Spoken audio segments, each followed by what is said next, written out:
Hey, what's going on, ladies and gentlemen? NZD here with the second stimulus package update and the second stimulus check update and the recent talks and word of what's going on in Washington, D.C.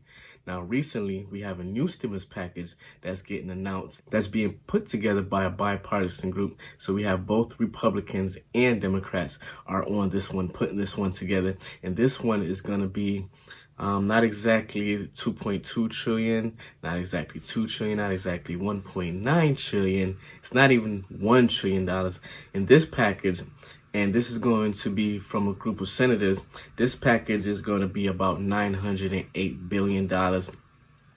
And it's kind of like a little bit bigger than a skinny package, a skinny deal that Senator Mitch McConnell was putting together. It's a little bit more than that, but it's kind of like on the atmosphere of a skinny bill, trying to negotiate between the skinny bill and the middle between the 2.2 and the $500 billion skinny bill. So they're trying to find a medium ground, and that's what they come up with right now. They're trying to put this together in front of the Senate so they can vote on it. So what's going on, ladies and gentlemen? Before I continue with this video, please hit that like button so YouTube and the algorithm can know that this video is of value to you and can be of value to others. So let's continue with talking about this urgent new stimulus package and the new announcement, because it's going to be coming right in time before all this stuff run out.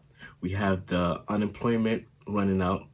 We have the renters eviction running out, as well as the mortgage forbearance and all that stuff. All that stuff that was in the CARES Act is basically running out. I think December 21st, 2020.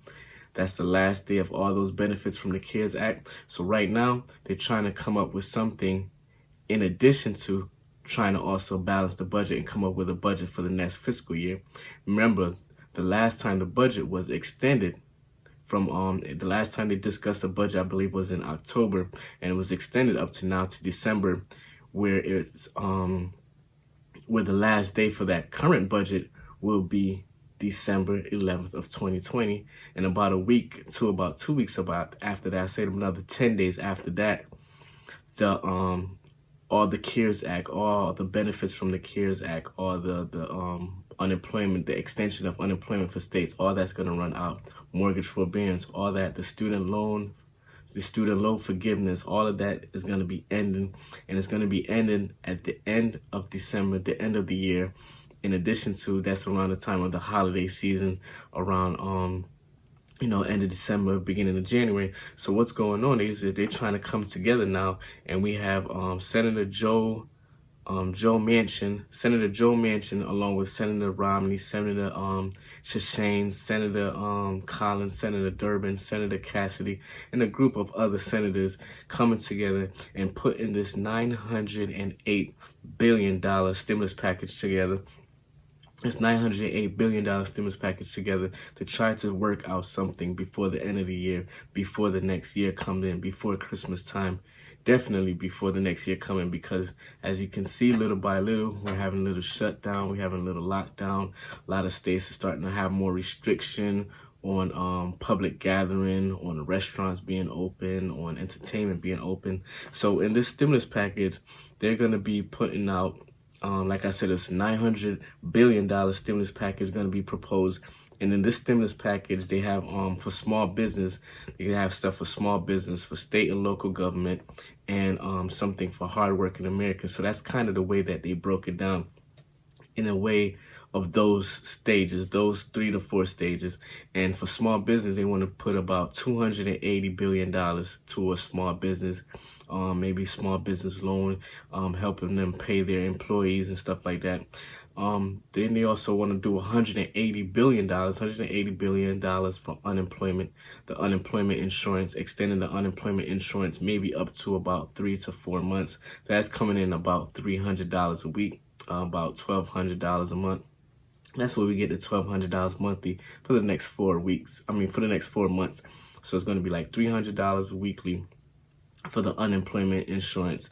For state and local government is going to also probably get about $180 million. And speaking of state and local government, a lot of the state and local governments are starting to implement different tactics and different strategies of money that they had left over from the CARES Act, from the last stimulus package, and starting to allocate those to different programs to help people out. Some states and local government are even cutting stimulus check for people who are unemployed or can't afford their rent, their mortgage, their utility bills. So that's going to be $180 billion for state and local government. It's a lot less than what Nancy Pelosi wanted with the HEROES Act. What else? So also the breakdown for hardworking Americans. So some breakdowns for hardworking Americans and how the money would come about. And I got this from doing a little research and things like that. Some breakdowns that I got was like $82 billion for education, $42 billion for transportation. Not exactly sure how they're going to do that for transportation, where they're going to keep like the railroads continue to open, and whether they're going to have those substations continue to be open so they can transport people back and forth to those who will be working, because once the second round of lockdown come down, it's not going to be like the last one. Like the last one, they had a lot of people who were recognized as essential workers. For example, you had people who were working in the fast food industry or in the grocery store. A lot of them will not be considered essential workers. They're going to be cutting back on a lot of those. So we're going to need money for transportation. It's going to be about another $26 billion for like food, helping people out with food. $12 billion for like a lending program. I think that's probably going to be going towards a small business, or I'm not exactly sure how they're going to set up that lending program, but I think the $12 billion is probably going to be extra money for like the PPP loan, the lending program to help people with payment protection program. $16 billion for vaccine tracing and tracking. Kind of odd, because like I was expecting more than $16 billion for vaccine and tracing and tracking, because especially considering that that's the reason why we're in the way the situation we are, is because it's a pandemic and they're trying to find a solution. So it seems like the solution is going to be about $16 billion for vaccine and tracing and tracking and testing, but that's not going to cover the majority of people. Especially these numbers are raising, like these numbers, like I look at some statistics today for the numbers, like just a few days after Thanksgiving, and it's like, it seems like, I ain't trying to put no fear in nobody, but it's definitely going to seem like it's going to be worse than what it was in the beginning of the year, around March, April. And many doctors are saying that the second wave is going to be worse, like, because you having people in the Midwest and those other state areas that are just recently, within like the end of the summer or the beginning of fall, starting to get hit with it. And then now they're going to get hit with another second round. So it's like, it's going to be crazy. So they need to come up with some kind of way to figure out the stimulus package, figure out the numbers, because it's all about the numbers. It's, state and local governments getting too much numbers. We don't want to do that much for unemployment, because people might see it benefits them to stay home than being unemployed. But then you have parents that have to stay home because schools are shutting down. You have schools start back up, then it's shut down. You don't have enough teachers to cover the amount of students, and people have to be quarantined and stuff like that. So it's definitely going to be another second lockdown. But let us continue. So we have $10 billion for childcare. We were just talking about childcare. For childcare, $10 billion. I'm not exactly sure how childcare works, but $10 billion for millions and millions of kids and stuff that's going to be home, and their parents have to go to work or figure a way to go to work. So that's going to be interesting. $4 billion for student loan, helping with student loan forgiveness. And check this out, about $5 billion for like opioids and opioids treatments. That's $5 billion for it. So you know how they got those like what they call those clinics and stuff like that, with like helping people with addiction to opioids. Well, I'm not even know if I'm saying the word right, but opioids, for those people who are addicted to opioids, they're gonna have like $5 billion for treatment for those. I guess they're saying that it's like an increase in They're saying it's like an increase in opiate addiction ever since the virus, ever since the whole pandemic. They're gonna put like, I guess, like $5 billion towards working that out. So state and local government, like I said before, it's like a lot of these numbers are raising up. I guess people like didn't kind of take the heed of traveling during the vacation time, especially with the cold winter. The fall is amongst us, and then the winter's right around the corner. A lot of people didn't take heed, so those numbers are rising. It was rising before Thanksgiving season. Now it's even more than. It seemed like it's going to be more than what it was in March. Because right now we having record numbers with people being admitted to hospitals and things like that. So right now, state and local government, they're shutting down little by little. You have more restrictions going on. You have some places they're putting curfew on traveling and restrictions and stuff like that. Like if it's not essential for you to have an emergency, or if you're not going to work or something like that. Almost like how for us up in the Northeast, if like you're having a snowstorm, wherever you at, if you're having like a snowstorm or anything like that, they would shut down and say, okay, only certain people can be on the highways. So in addition to that, we even have DC. So Washington DC Metro service will be shutting down for the weekends. And a lot of people are going to need those services to get to work and things like that, especially if they're within the city area and they need to go out to the suburbs for their work and things like that. It'll be hard. And of course, they're going to open it up during the weekdays because that's when the city is open. That's when the capital is open. So a lot of people have to commute back and forth. So for the weekend, they're saying the DC Metro system will be shutting down. Right now, many politicians are chiming in on what's going on. Like, everybody has something to say about stimulus package, the vaccine, addressing addressing the whole pandemic as a whole.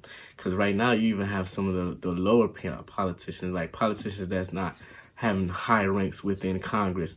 They're starting to criticize those with the high ranks. Those up there with the first rank, second rank, fifth rank politicians, Republicans or Democrats. They're both getting a lot of criticism by the lower ranks. They're saying, okay, well, this person should have adjusted this and this person should have acted on that, and Pelosi should have come down more and agree with the problem caucus, the problem solving caucus, and McConnell should have came up and Mnuchin should have found a way to find a middle ground so McConnell could agree with it. And it's just a whole bunch of stuff. So even within the own parties, it's like a lot of controversy, a lot of bickering going back and forth, and the situation is still there. So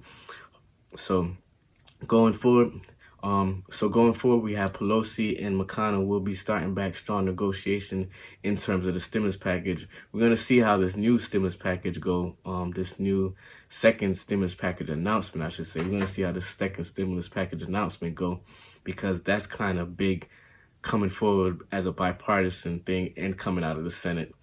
$1,200 monthly for those unemployed would be good. The only thing after all of that, we didn't realize, I didn't mention, no stimulus check. Out of all those billions of dollars that I went through, billions for opioids, different things, lending program, different things like that. No, not right now. And even Mitch McConnell kind of also have another proposal that he's probably even going to come forward with, and that's about the $500 billion range. And no stimulus package, no stimulus check in that one. No $1,200 stimulus check, no $1,000 stimulus check. The only kind of stimulus that will be coming out of these proposals is for unemployment, and we're looking at about $300 a week, so about $1,200 monthly stimulus check. Unemployment stimulus check, not stimulus check, unemployment. So once again, Congress needs to get back on the ball. They're back in session. They need to get the budget right so they don't have to be bickering, so the government don't have to be shut down on December 11th.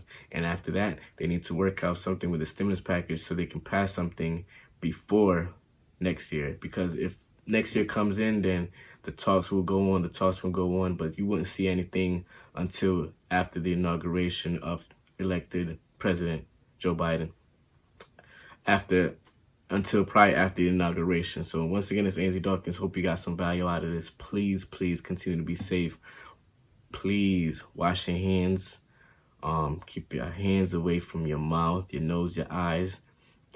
6 feet distance, and stay at home. Like, try not to do all the extra gathering. If you don't have to go out, please don't go out. Once again, it's Andy Dawkins. Continue to be safe. Talk to you next time. Peace.